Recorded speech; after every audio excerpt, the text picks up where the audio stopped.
Bueno, buenas tardes a todas y a todos. Es un gusto por mi parte estar en esta oportunidad con ustedes abordando el tema de control de convencionalidad, que ya para muchas personas es conocido, pero bueno, intentaré que este breve espacio sirva para hacer un repaso al desarrollo jurisprudencial que se dio en el seno de la Corte para formar este concepto, para que logremos fortalecer, digamos, los principios en los cuales, el marco normativo en los cuales se basa. Esperaría que salgamos de este espacio con mayor compromiso para su aplicación y terminaría también haciendo algunas breves referencias a un concepto que muchas veces se ha comparado con el control de convencionalidad, pero que surgió en el seno del sistema europeo, y me refiero al marco de apreciación. Entonces, bueno, esto es un poco lo que vamos a repasar: la competencia y el marco normativo del control de convencionalidad, los antecedentes de este concepto, cuál es la doctrina actual, sus conceptos, sus desarrollos y los elementos que le componen, para al final, como les comentaba, hacer una breve reflexión sobre el marco de apreciación y el control de convencionalidad. Bueno, primero, con lo que quisiera empezar es que recordáramos cuál es la base del control de convencionalidad, de dónde surge. Nosotros sabemos que es un concepto que ha sido desarrollado por la Corte Interamericana de Derechos Humanos, y nos sobra precisar que esto pues ha sido gracias a la competencia que tiene la Corte Interamericana, de acuerdo con el artículo 62.3 de la Convención Americana, para conocer cualquier caso relativo a la interpretación y aplicación de las decisiones del Pacto de San José o la Convención Americana. Desde este articulado en la Convención, nosotros sabemos y tenemos el fundamento de cómo la Corte Interamericana es la intérprete última de la Convención, que lo va a hacer cuando, sobre casos concretos, determina cuál es la responsabilidad internacional de un Estado. Partiendo entonces de que la Corte Interamericana tiene esa competencia de resolver casos de responsabilidad internacional por violaciones al texto del Pacto de San José, y que en el Inter tiene que realizar una interpretación de este tratado, podemos encontrar entonces cuál es la base normativa de este control de convencionalidad. Y para mí esto es muy importante repasarlo, porque si bien el control de convencionalidad es un concepto que surge en el año 2006, es decir, nosotros si leemos el texto de la Convención Americana no vamos a encontrar en ningún lado la palabra o el concepto control de convencionalidad. Sabemos que es un precepto que se desarrolló jurisprudencialmente, pero eso no quiere decir o no significa que sea un concepto que fue inventado por la Corte Interamericana o que no tiene una base convencional. El artículo 1.1 y 2 de la Convención son muy claros. Por una parte, el artículo 1.1 pues nos señala el deber de respeto y garantía de los derechos humanos señalados en la Convención, que tienen todos los Estados parte. Pero el artículo 2 es especialmente relevante porque es el artículo que ordena a los Estados signatarios a adoptar disposiciones de derecho interno. Entonces, una vez que el Estado ratifica la Convención Americana, sabemos que está obligado con arreglo a sus procedimientos constitucionales, tomar todas las medidas, y la Convención lo señala, tanto legislativas como de otro carácter, que fueran necesarios para hacer efectivos tales derechos y libertades. Esto, aunque este artículo, aunque no lo dice, es la definición del control de convencionalidad, es decir, es la obligación directa que tienen los Estados de, una vez que ratifican el tratado, pues garantizar que su derecho interno cumpla con las disposiciones que en el pacto se señalan. Y este deber de adoptar disposiciones de derecho interno tiene evidentemente dos vertientes. Una, que sería suprimir las normas y prácticas que entrañen violaciones a la Convención Americana o que desconozcan los derechos reconocidos por esta. Y la segunda, expedir las normas o prácticas o legislaciones que sean necesarias para hacer una garantía efectiva de los derechos garantizados en la Convención Americana. Entonces sí quisiera que en este punto recordáramos que el control de convencionalidad tiene una base convencional fuerte en el artículo 1.1 y sobre todo el artículo 2 del Pacto de San José. Pero además hay otra serie de principios en los que encuentra sustento el control de convencionalidad y que también se encuentran o en el texto de la Convención o también desarrollados por la Corte cuando ha hecho interpretación de este mismo. Y el primero es el principio de complementariedad o de subsidiariedad. Esto, como ya sabemos, nosotros sabemos que los órganos internacionales, no solamente la Corte Interamericana, pero en general, los órganos internacionales no pretenden suplantar los mecanismos estatales. Lo único que son es podemos llamar un nivel que intenta complementar a los estados cuando ya a nivel interno una situación no encontró una solución. Lo que nos dice este principio es que tanto los órganos o el ejercicio que hacen los órganos internacionales y el que hacen los órganos a nivel doméstico o nacional deben encontrar una sinergia. Cada uno, eso sí, respetando sus competencias. Después vamos a retomar este concepto un poco más adelante. Pero también es importante mencionar que en este principio de complementariedad y tomando en cuenta que ya dijimos que la Corte es la última intérprete de la Convención, el artículo 29 del mismo Pacto de San José nos señala unas reglas de cómo los estados deben interpretar el texto convencional. Y en esas reglas nos señala que, bueno, la convención nunca debe ser interpretada en el sentido de limitar el goce y ejercicio de cualquier derecho o libertad que pueda estar reconocido en el tratado. Pero a su vez, la Corte Interamericana, como intérprete última de la Convención, ha tenido que resolver los diferentes casos sometidos a su jurisdicción, también con fundamento en el artículo 29 de la misma Convención, ha hecho esa interpretación del tratado utilizando otras fuentes, otros instrumentos para dar luz al contenido del Pacto de San José y poder interpretar de manera efectiva sus alcances. Esto, por ejemplo, ha generado que surjan algunos principios que también le dan más fuerza al control de convencionalidad.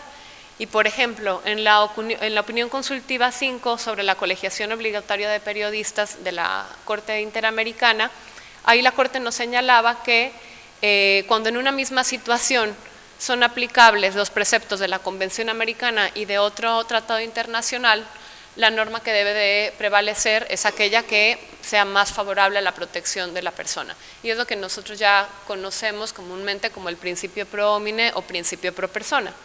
Y también en la opinión consultiva número 14 nos decía la Corte que las obligaciones asumidas por los estados en la Convención Americana y estos tratados deben ser cumplidas de buena fe para darle efecto útil a la Convención. Es decir, de nada sirve firmar un tratado si después no vamos a tomar las medidas de derecho interno que realmente lo hagan aplicable o garanticen los preceptos que ésta contiene. Y esto que señala la Corte, si bien surge de su competencia consultiva, tampoco es algo nuevo, es decir, tampoco es inventado por la Corte y también tiene una base en el derecho internacional de los tratados. Y conocemos entonces al respecto, por ejemplo, la Convención de Viena sobre el Derecho de los Tratados de 1969, que desde entonces nos dice, bueno, hay una prohibición para invocar o oponer derecho interno como una justificación para cumplir con las obligaciones internacionales, y tenemos el principio pacta sunt servanda, que nos dicta que los estados deben cumplir sus obligaciones internacionales de buena fe, que si bien es aplicable a cualquier tratado internacional, pues en materia de derechos humanos este principio cobra especial relevancia.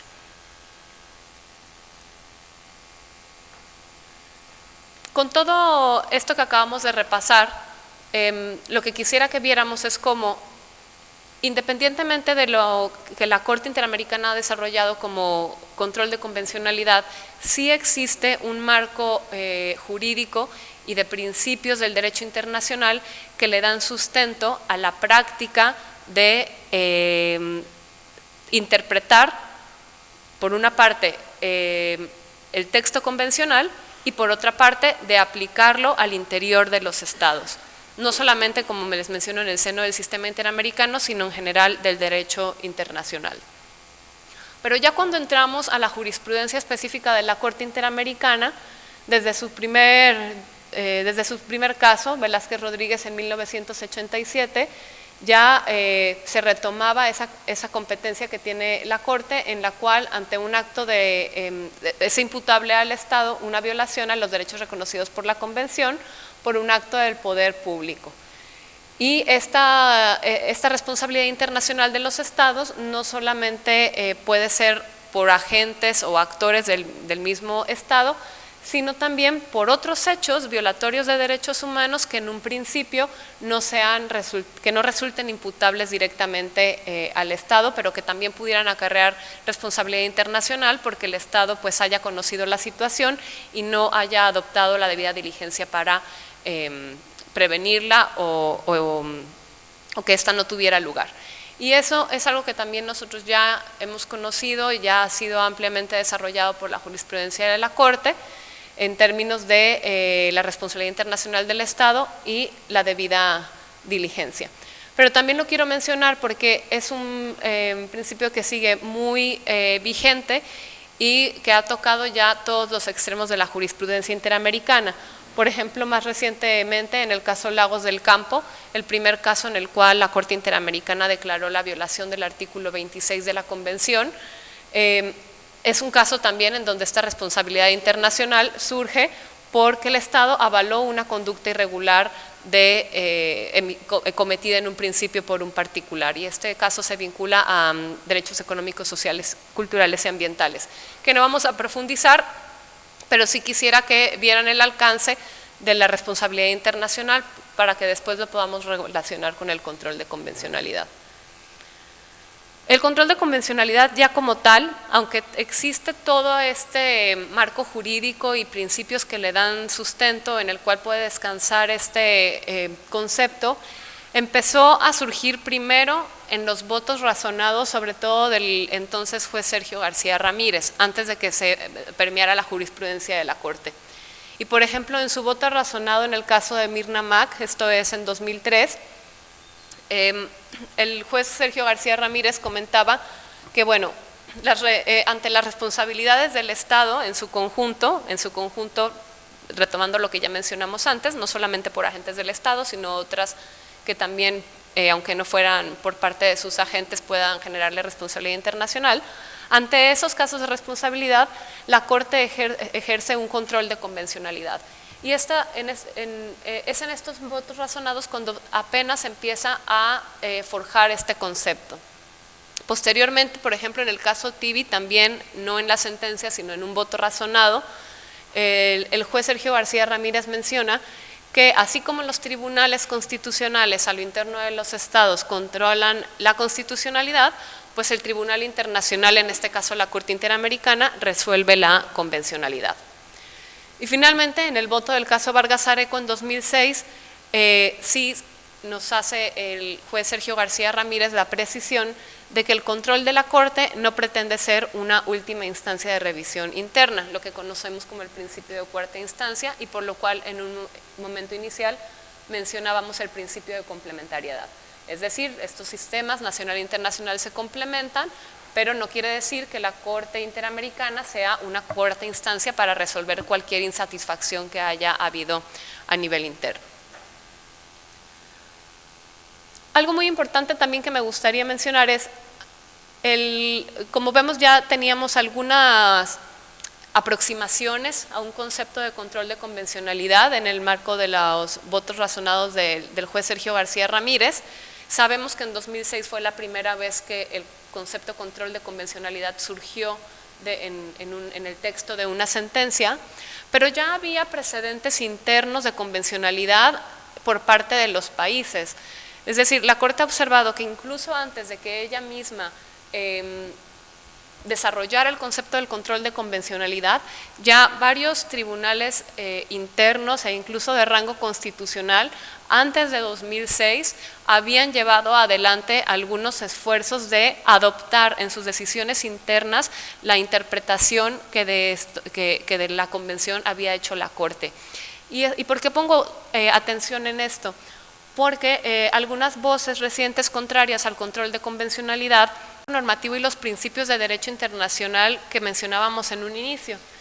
Encontramos entonces la hermenéutica jurídica, el principio de analogía de supuestos, la aplicación del principio pro persona, el juicio de proporcionalidad, todos elementos que como juzgadoras, operadores de justicia seguramente ya conocen, pero que además surgen, como ya decíamos, no solamente el control de convencionalidad, sino del derecho internacional en su conjunto.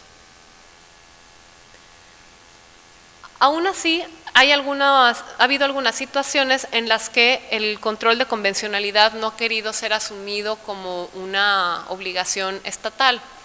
Y la Corte Interamericana tuvo la oportunidad en el caso Hellman de reiterar cuál es la doble dimensión de obligatoriedad que tienen los estados en el marco de la Convención Americana.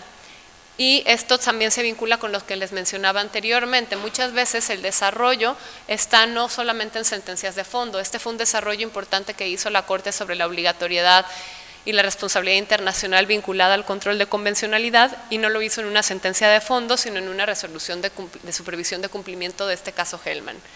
Y ahí la Corte Interamericana nos recuerda que estas dos dimensiones de obligatoriedad. Primero, en el escenario de que el Estado es parte en el proceso. Cuando el Estado es parte en el proceso, sabemos que en la sentencia de la Corte ya es una cosa juzgada internacional. Ya hay una obligación vinculante de cumplir la sentencia, y la finalidad, como ya decíamos, es que no se haga un cumplimiento ilusorio de las disposiciones que contiene la Convención Americana.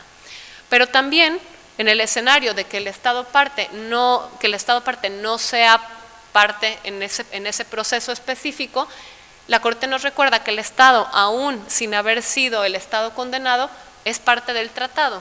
Y entonces también está obligado a aplicar esa interpretación, como ya lo mencionábamos, con fundamento en el artículo 2 de la Convención Americana, con la finalidad de prevenir potenciales violaciones. Ya para finalizar y quizá darle entrada a algunas consultas que puedan tener ustedes, es importante para mí en este espacio que hagamos un rápido repaso al marco de apreciación, que muy recientemente ha sido argumentado por algunos operadores de justicia o por algunos estados, considerando que es un concepto similar al control de convencionalidad que se llama en el ámbito europeo, y con la pretensión de que el control de convencionalidad en nuestra región se aplique como lo hace el marco de apreciación en Europa. Entonces, primero, ¿qué es el marco de apreciación?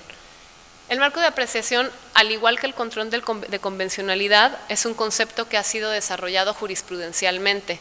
No tiene una base convencional, es decir, en el Convenio Europeo de Derechos Humanos no se menciona marco de apreciación como tal. También fue un concepto que desarrolló el Tribunal Europeo en su jurisprudencia a partir de los años 70.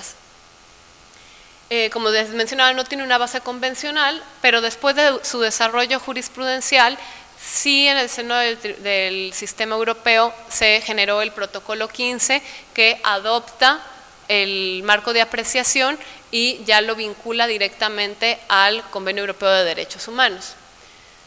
Y la doctrina ha definido este marco de apreciación como el campo de acción e interpretación de los derechos fundamentales dejado a las autoridades soberanas del Estado y a los jueces internacionales.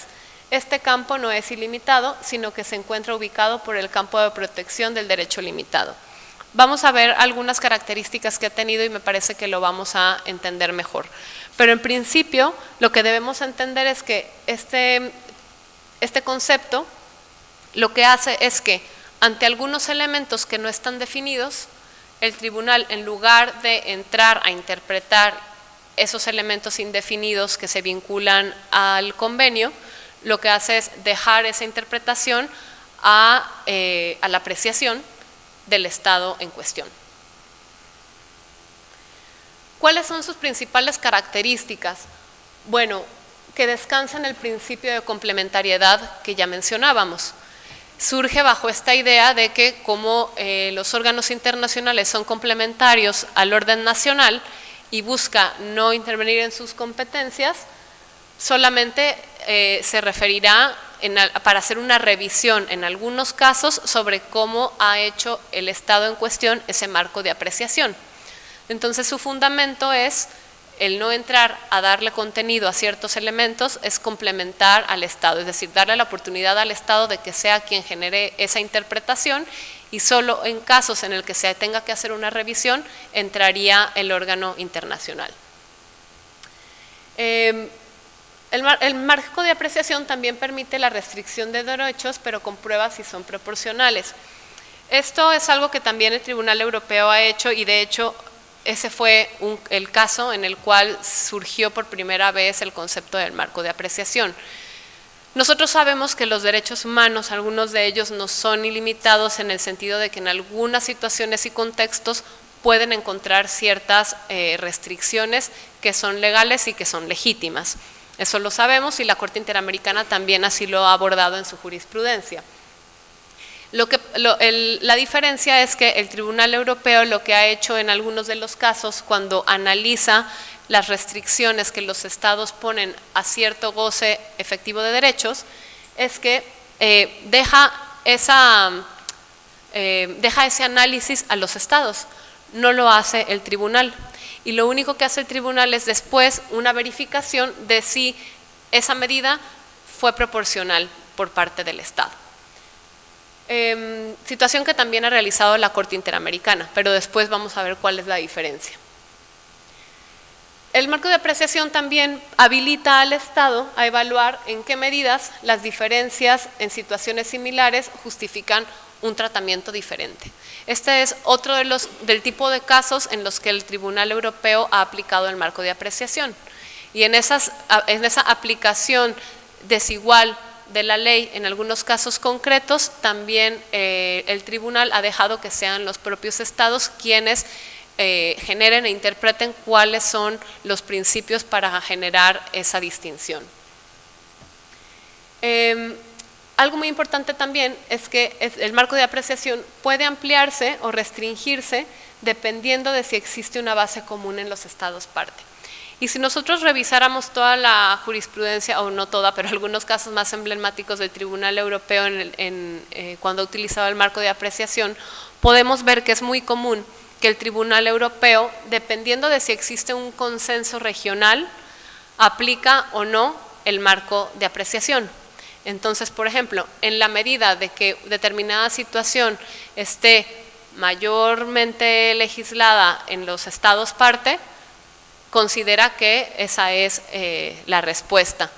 Pero cuando no existe un consenso entre los estados parte, entonces aplica el marco de apreciación y dice, bueno, como no existe todavía un consenso regional, es cada estado el que va a interpretar esos elementos o esa aplicación en ese caso determinado. Y si lo vemos y analizamos todas estas características que hemos mencionado de momento, podemos ver que a final de cuentas el Tribunal Europeo lo que hace es depositar su confianza en los estados. Es decir, parte de una apreciación de que los estados van a hacer una aplicación efectiva, una interpretación garantista en estas situaciones de restricción de derechos, de interpretación de derechos que todavía no están desarrollados o sobre los cuales no hay un consenso. Lo que hace es confiar en la aplicación e interpretación positiva y garantista que puedan hacer los estados al respecto. ¿Cuáles son las dificultades que plantea el marco de apreciación? Primero, que la jurisprudencia fluctúa dependiendo del consenso y la confianza que el tribunal tenga en el estado determinado. Entonces, por ejemplo, la seguridad jurídica es algo que yo me cuestiono, porque en mismos casos, o más bien en diferentes casos muy similares, la decisión del tribunal puede ser completamente distinta según el tipo de marco, según la aplicación o no que haya hecho del marco de apreciación. Y por ejemplo, hay casos, un ejemplo es un caso que hubo contra Ucrania y otro que hubo contra Francia. Ambos estaban relacionados, versaban sobre materia electoral. No voy a entrar a profundizar los hechos del caso, pero ambos casos eran muy similares. Y llamó mucho la atención que el Tribunal Europeo para el caso de Francia sí aplicó el marco de apreciación y dijo: Francia, bueno, está bien, esto es algo que cae en el marco de apreciación y eres tú la persona bueno, eres tu Estado el que está en mejores condiciones que nosotros de interpretar el tratado y aplicar tu normativa electoral como mejor convenga. Sin embargo, con Ucrania no lo hizo. Con Ucrania, en un caso muy similar, no aplicó el marco de apreciación y ahí sí el Tribunal Europeo entró a hacer una valoración de la normativa electoral de Ucrania y sí encontró una violación al Convenio Europeo de Derechos Humanos. Pareciera entonces, primero, como ya lo mencionábamos, fluctúa, la jurisprudencia puede ser completamente distinta en casos muy similares, pero además parece que el tribunal confía más en Francia que en Ucrania y confía más en España que en Turquía, por ejemplo. Y es algo que ya se ha visto también como una crítica al marco de apreciación. No es necesariamente pro persona, porque en la medida que el Tribunal Europeo no genera esta interpretación y lo deja a la apreciación de los estados, pues si bien hay estados muy garantistas, habrá otros que no tengan una interpretación pro persona. Y eso no siempre entonces encuentra un análisis profundo por parte del Tribunal Europeo. Y otra dificultad es que si también analizamos los casos en los que ha sido aplicado el marco de apreciación, podemos observar que a veces se ha utilizado para eludir el análisis de algunos casos que se puedan relacionar, entre comillas, a la moral pública. Entonces, por ejemplo, en un caso de adopción homoparental, pues pareciera que el Tribunal Europeo no quiso entrar a hacer ese análisis y lo que hizo fue utilizar el marco de apreciación y decir, bueno, como no hay consenso sobre la adopción homoparental en la región, esto cae en el marco de apreciación de los estados. Y esa situación se ha visto también con otros aspectos muy relacionados con cuestiones morales. Por ejemplo, también ese tipo de aplicación del marco de apreciación se ha visto en casos, por ejemplo, la prohibición del uso de velo por cuestiones religiosas, por ejemplo. Ha sido también otras en las que el tribunal ha optado por dejar eso al marco de apreciación de los estados.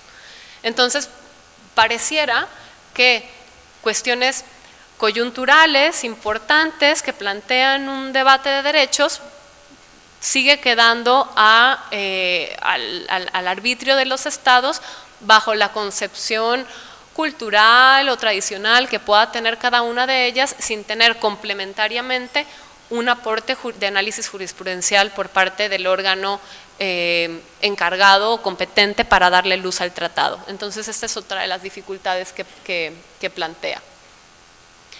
Podemos concluir entonces que en el marco de apreciación, para solucionar un caso concreto que requiera la valoración de elementos indeterminados, lo que hace es que dicha valoración queda fijada por los órganos nacionales, sin que el sistema internacional los controvierta.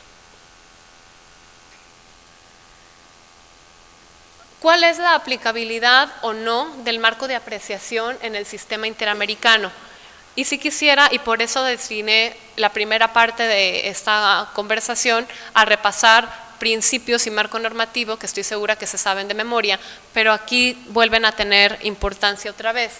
Y es que la diferencia, o lo que, digamos, permite que en el Tribunal Europeo haya este desarrollo del marco de apreciación y en el sistema interamericano no lo haya, es que el control de convencionalidad, como ya mencionábamos en un principio, sí tiene una base convencional. Es decir, nuestra Convención Americana sí pone expresamente un deber de adoptar el derecho interno al tratado y en su interpretación y generar medidas específicas para garantizarlo, legislativas y de otro carácter. Esa obligación sí está en nuestra Convención Americana, y en nuestra Convención Americana también está la competencia de la Corte como intérprete última de la Convención. Y esa obligación que establece nuestro artículo 2 del Pacto de San José no existe en el convenio europeo. Entonces, de entrada, nuestro marco convencional es distinto y el nuestro genera obligaciones que no son, pues sí, que no son coherentes con una aplicación de un marco de apreciación de la forma en la que lo ha desarrollado el sistema europeo. Con esto nosotros podemos ver que entonces es legítimo fijar el contenido y alcance de las obligaciones y sus límites y establecer criterios de conceptos indefinidos con una base convencional sólida, cosa que no existe con esa claridad en el sistema europeo. ¿Dónde radica la confusión? Porque entonces hasta ahora parece muy claro que no tiene que ver una cosa con la otra y el margen de apreciación entonces no tiene cabida en el sistema interamericano si nos atenemos a ver cuál es nuestro marco normativo. Y aún así se sigue en esta lucha de intentar aplicar el marco de apreciación como un tipo de aplicación más restrictivo del control de convencionalidad. ¿Dónde radica entonces la confusión?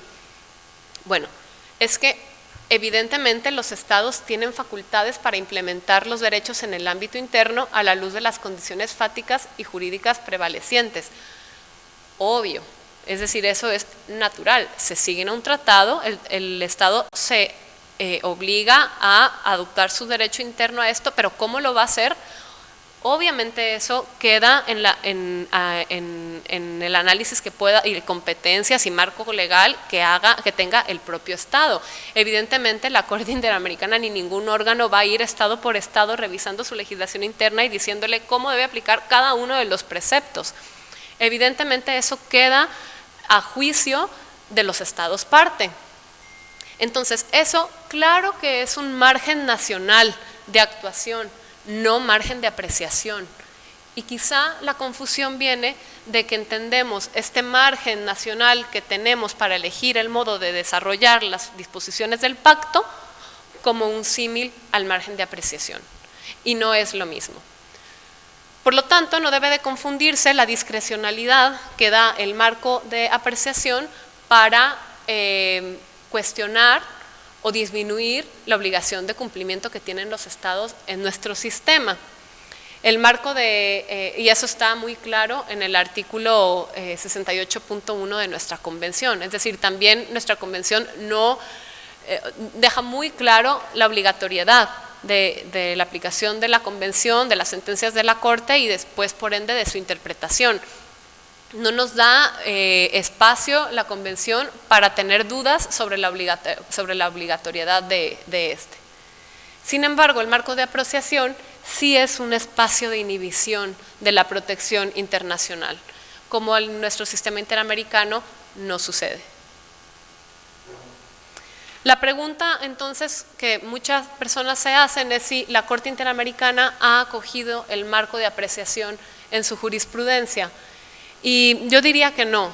La Corte ha sido reticente de utilizar el marco de apreciación. Por el contrario, la Corte, como ya lo vimos, y para eso era también el repaso que hicimos al desarrollo conceptual del control de convencionalidad, la Corte más bien habla del control de convencionalidad, no lo da a la discrecionalidad de los estados, le da el margen a los estados para que puedan hacer las aplicaciones, pero sí existe la obligación de que se tienen que aplicar el tratado en los términos que ella lo ha interpretado como intérprete última de la convención. Lo que pasa es que hay algunos casos en el sistema interamericano que sin hacer todo este repaso que ya hicimos desde nuestro marco normativo del derecho internacional, algunas personas los utilizan de forma aislada para argumentar la aplicación del marco de apreciación como una forma de aplicar el control de convencionalidad. Y por ejemplo, en el caso Herrera-Ulloa de la Corte Interamericana sí usa la palabra o el concepto margen de apreciación, es decir, si ustedes van ahorita a la sentencia y buscan marco de apreciación, les va a aparecer. Pero si hacemos una lectura integral de qué es lo que está diciendo la Corte Interamericana, nos vamos a dar cuenta que ese margen de apreciación que menciona la Corte Interamericana no es el margen de apreciación del Tribunal Europeo, dista mucho, es un sinónimo de decir marco de actuación, por ejemplo, pero no es el marco de apreciación que desarrolla el tribunal. Lo que ahí decía la Corte es, bueno, claro, los estados tienen un margen de apreciación para regular el recurso de apelación. Es decir, la Corte dice, tiene que haber recurso de apelación. Eso tiene que existir para cumplir con los derechos garantizados en los artículos 8 y 25. ¿Cómo va a ser el acceso a ese recurso de apelación? Ahí la Corte no te va a decir. Eso entra en tu margen de actuación.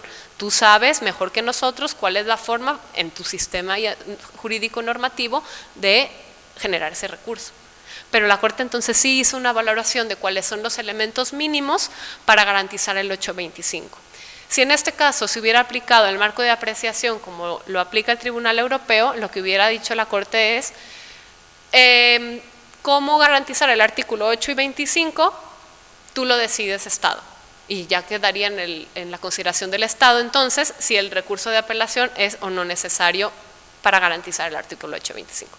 Entonces, cuando hacemos una comparación de cómo resuelve un caso el Tribunal Europeo y cómo lo resuelve la Corte Interamericana, podemos evidenciar que aunque la Corte haya utilizado la palabra marco de apreciación, no se está refiriendo al mismo concepto. Y eso es lo que muchas veces ha generado confusión para intentar jalar este concepto del sistema europeo al sistema interamericano. Eso también pasó, por ejemplo, en el caso Castañeda, contra México. También ahí la Corte dice, bueno, yo no voy a, no hay una inexistencia del modelo electoral único. Yo Corte te voy a decir cuáles son los elementos mínimos que debe existir en una sociedad democrática para garantizar derechos políticos. No voy a imponer cuál es el sistema electoral único regional. Eso queda en el margen de actuación de los estados. ¿Cuál es la diferencia entonces esencial? Que en el control de convencionalidad que hace la Corte, sí establece parámetros mínimos. Es decir, esos elementos indefinidos que surgen en una controversia, la Corte sí los analiza y sí los interpreta y sí establece un margen mínimo del cual los estados deben partir para, con su marco de actuación, implementarlo a nivel interno. Por el contrario, el marco de apreciación no hace ese análisis y simplemente deja a los estados a que hagan ese análisis de forma en la que ellos lo consideren esa interpretación.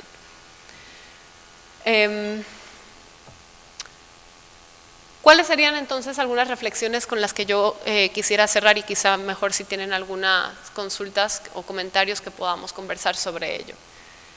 Primero, el control de convencionalidad es una obligación internacional y nacional y es esto lo que realmente genera un sistema complementario. A mí me parece, con lo que les he comentado del marco de apreciación, que eso no genera una complementariedad. Yo no veo ahí la complementariedad de un sistema. Parece que más bien son solamente los estados, en su nivel interno, cada uno de forma independiente, los que generan la interpretación y cuando exista consenso de parte de todos, ahí es cuando ya se puede hacer una interpretación más amplia. A mí me parece que la verdadera complementariedad entre sistemas está en nuestro modelo convencional, que por una parte nos da un marco de actuación, pero también la intérprete última de la convención nos genera parámetros límites y el control de convencionalidad nos da una gradualidad en nuestras competencias para incorporar esos estándares internacionales a nuestro derecho doméstico. En seguimiento a lo anterior, el control de convencionalidad se puede adaptar a las competencias, es decir, existen opciones para promover su aplicación. El control de convencionalidad no es una camisa de fuerza, por el contrario, lo que hace más bien es generar mayor discusión, mayor diálogo jurisprudencial, mayor interpretación, mayor análisis, mayores elementos para darle contenido a un caso concreto y a final de cuentas a la protección de derechos humanos. Pero todavía existen algunos desafíos para la aplicación del control de convencionalidad. Primero, que existen materias en las que el sistema interamericano no se ha pronunciado, o incluso no solo el sistema interamericano, sino incluso otros sistemas, el sistema universal, por ejemplo. No todo está resuelto, es decir, no todo derecho, no toda interpretación ya está disponible en la jurisprudencia de la Corte o de los órganos internacionales, claro. Y ahí está la importancia de que a nivel interno interpretemos las diferentes cuestiones a la luz de nuestros tratados internacionales de derechos humanos. Porque ante la falta de interpretación por parte de los órganos internacionales, somos nosotros los que tenemos la gran oportunidad de generar ese desarrollo jurisprudencial. Es decir, es una hoja en blanco que después eventualmente en ejercicio de ese diálogo jurisprudencial nacional e internacional puede incluso llegar a ser retomado por un órgano internacional. Pero sí quisiera que viéramos que el desafío de que no existe un pronunciamiento de todas las materias no es una limitante para aplicar el control de convencionalidad, sino más bien nos debe cambiar el enfoque y entender que estamos ante una oportunidad de generar una interpretación conforme a los estándares de derechos humanos. Un desafío es la interpretación restrictiva de la autonomía, que es lo que mencionábamos anteriormente. Existe una corriente, podemos llamar, de algunos operadores de justicia o algunos estados reticentes a la aplicación del control de convencionalidad, porque hay que decirlo, a veces la aplicación del control de convencionalidad es incómodo. Es decir, hay veces que nos genera un trabajo adicional, hay veces, en los dos sentidos, trabajo, porque implica investigar, implica leer más, implica meterse a conocer, a buscar los estándares, no es fácil, a veces uno no sabe ni por dónde empezar, entonces técnicamente para empezar es complejo. Y por otra parte, también a veces lo es porque a veces de verdad hay choques en nuestro marco normativo interno y nuestro marco normativo internacional. Y eso existe. Y el derecho además no es aislado, el derecho regula una sociedad. Y hay cuestiones políticas, y hay cuestiones coyunturales, y hay cuestiones sociales que quizá no deberían, pero que a final de cuentas están presentes en el desarrollo del derecho. Entonces, claro que a veces es complicado, es molesto la aplicación de los estándares a nivel internacional. Pero sí quisiera que eso lo viéramos como un desafío de cómo lo podemos superar y no irnos por el lado oscuro de querer hacer una interpretación restrictiva y pensar que es más fácil pedir a los órganos internacionales que nos vayamos por una interpretación demasiado demasiado restrictiva de la autonomía que caiga en un margen de apreciación en el sentido de no queremos que nos diga la intérprete última de la convención cuáles son los parámetros mínimos. Sobre todo partiendo de que es una competencia que nosotros le dimos a los órganos internacionales, es decir, como ya lo vimos y por lo cual hicimos todo este repaso, no es que estén excediendo sus competencias, son competencias que les dimos. Que después no nos gustan las soluciones, bueno, eso ya es otra cosa, pero la competencia fue dada soberanamente. Y porque además, como ya les mencionaba en una reflexión muy personal, al contrario de lo que se suele decir, yo creo que una interpretación restrictiva del control de convencionalidad o muy amplia de este marco de apreciación más bien genera menos complementariedad entre los sistemas, que es lo que genera más bien una gran riqueza en el desarrollo jurisprudencial y genera, me parece, menos seguridad jurídica por las situaciones y consecuencias que ya hemos visto en el Tribunal Europeo, contrario a la que se ha querido argumentar en un espacio interamericano. Entonces mi invitación, para ya abrir un breve espacio de preguntas y respuestas si las hubiera, sería que recordemos dos cosas, el origen y el fin.